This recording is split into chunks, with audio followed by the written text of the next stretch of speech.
Thank you. Thank you all for being here.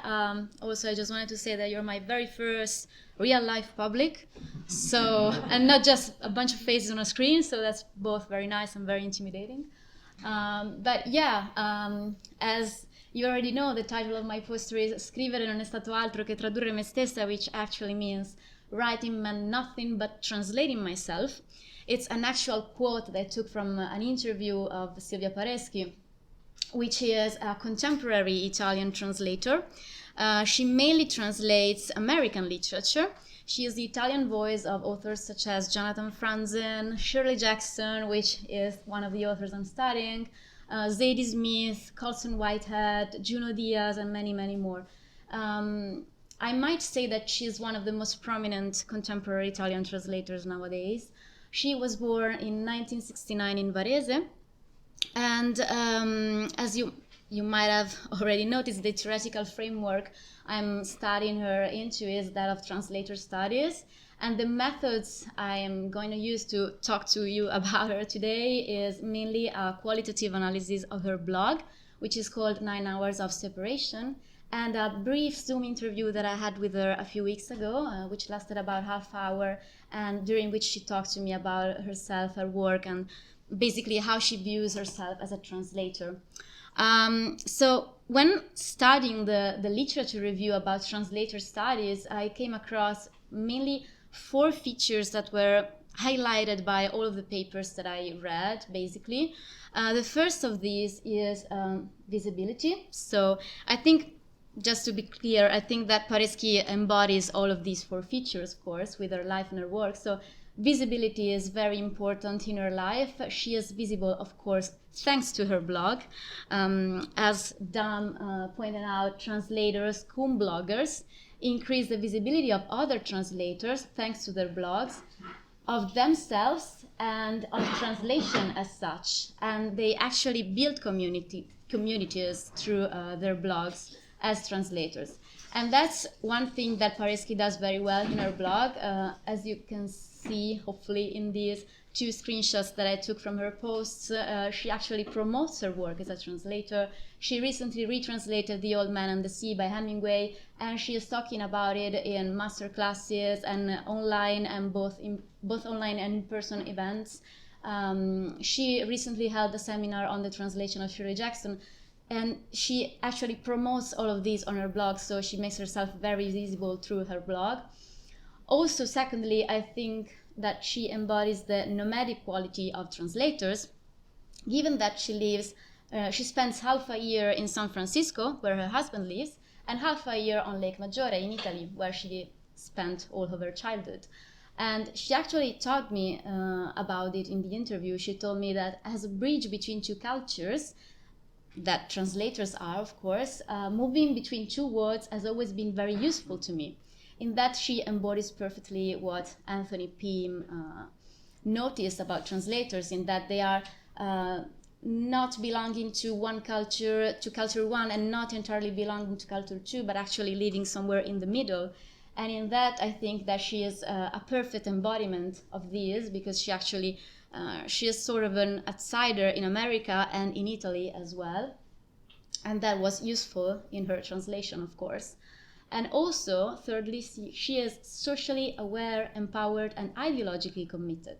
There's a very interesting tag in her blog called L'emigrante riluttante, which means basically the reluctant emigrant, in which she actually expresses herself very strongly about the American way of life and American politics. She talked extensively about the Trump election, of course, with not so very gentle terms, and also about homelessness and poverty in San Francisco, which is a very big deal to her. She actually is quite angry at the American way of life. She told me during our interview that I wanted to show all the facets of living in the US through my blog. So the good, the bad, the peculiar bits, but also the bad bits, so that we don't risk idealizing a country which is very beautiful and is, of course, part of my home, but is also very problematic. Lastly, she is a narrating subject. Of course, that happens through her blog, but also through paratext. In her latest translation, which is, as I said, a translation of The Old Man and the Sea, she wrote a very interesting afterword on the challenges that translating Hemingway for the second time posed. And also she narrates through her blog, because she writes fiction in her blog. She writes fiction about her own experiences or just completely invented fiction. And some of these pieces were collected in a very, very nice book, which is called I jeans di Bruce Springsteen, published in 2016 by Giunti, which is quite a famous Italian publisher, in which she is actually presented as a contemporary Italian translator. So I thought that was a very big deal for translators. And all in all, I think that she is the perfect embodiment of what I hope is happening nowadays to translators. That is, they are starting to be conceived by the general public as well as by themselves as socially active and dynamic people who actually engage in both culture, both the source culture and the target culture. And I think that she is making it very clear through her online presence. So that is all. Thank you.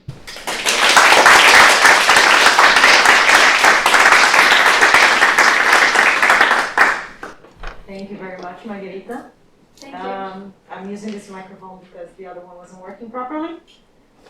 Does anyone have a question for Margherita? I don't have a question, I have just a suggestion or a comment. I wonder if you ever came across another Italian author who lives in America, or between Italy and America, who is Claudio Rostanti. I didn't know that. Okay. I know him, but I didn't know that he lived in And America. some of the features that you attributed to Pareschi made me think about her. Yeah. Just because she's very critic, and she's in between these two countries on two languages or systems, or whatever you want. And she has recently published a book which is called La Straniera. Okay. Recently translated into English, not self-translated, just translated by someone else, as in Strangers I Know. Okay. And many features, as in being critical, I guess what's happening in America, and all that are themes that come up in this book as well. And there's also this link, which is kind of connecting these two, at least, of the poster presentations of today, which is the connection between writing or autobiography and some form of translation, Yeah. which I think is very nice and makes this conference even more cohesive. And what else? Yeah, if I were you, I would have a look at that book. La Straniera or Strangers I Know. I surely do. Thanks. I didn't know that she lived in the US actually. That's very interesting. Thank you. Anyone else? No? I wanted to ask you actually, does she define, when she was talking to you in the interview, I don't know if you can disclose that yet, but does she give you a definition on what she means by translating myself? I mean, does she call it retranslation? Does she call it direct translation, intersemiotic translation, or just, I don't know, rewriting myself? But does she give you anything? She didn't give a specific term for that, but for space reasons, I wasn't able to include that bit, but it was actually a very interesting conversation because when we were talking about her book, she actually told me that she sees herself as a translator. She doesn't see herself as a writer, but what she meant by that sentence is that basically when she was writing, she was actually borrowing all of her fragments of her identity that she acquired through her translations. So she was actually borrowing a bit from Franzen, a bit from, McCarthy, and all of these authors that she actually came in touch with. So I think that basically what she meant is that her writing experience stems directly from her translation experience.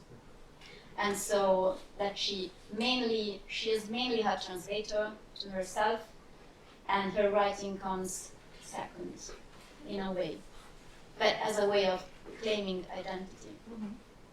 Interesting. Thank you so much. Thank you. Well, you'll be glad to know that we are moving on to a break, and then you have a rest of my face, and John will be the chair of our next session.